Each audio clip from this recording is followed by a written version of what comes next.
And one of the consensuses actually from think tanks on the left and the right was that Help to Buy was a bad idea and is a bad idea, because when you've got massive pent-up demand and still constrained supply, if you give people the ability to buy with even more money funded by taxpayers, prices are just going to go up loads, which is what happened.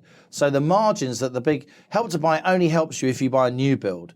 So what Help to Buy did, and it's cost like 20 to 30 billion so far, is it just massively increased the profits of the big house builders who were then giving loads of campaign donations. But they didn't actually end up building more homes. The big house builders are still building far fewer homes than they were before the financial crisis.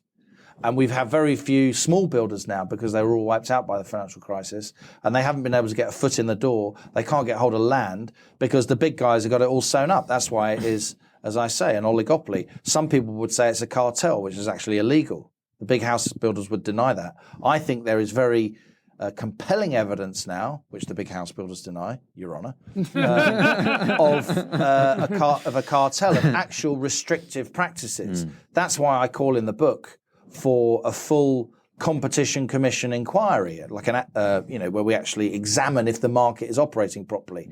I don't think it is. The House of Lords Economic Affairs Select Committee, the chairman, Michael Forsyth, read Home Truths. They're now doing an inquiry into house building industry, and I gave evidence to it, and I repeated that recommendation that we see now, competition commission inquiry. Just to get numbers on the concentration of the house building industry is pretty difficult at the moment. They're being very coy about their actual output.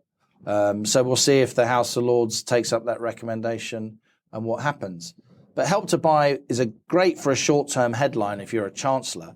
And it's good for some of the people that it helps, right? But a lot of the people that it helps, and I've made documentaries for Dispatches about this, have ended up in lashed together, substandard, new build homes because the big house builders know they're a captive audience because they're using Help to Buy, right?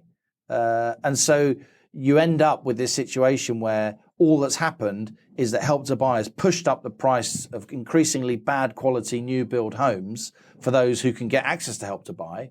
And the 95% of home buyers who can't get access to Help to Buy have to face even more higher prices. And then you highlighted the bonuses that these chairmen were getting at these companies. Insane. And it's in the tens of millions. Yeah, I don't mind people making money. Again, if they've done something incredible and brought new technology online. I'm a capitalist. I like profit. But these are like mediocre executives overseeing badly run companies with ghastly customer service records. I'm looking at you, Persimmon.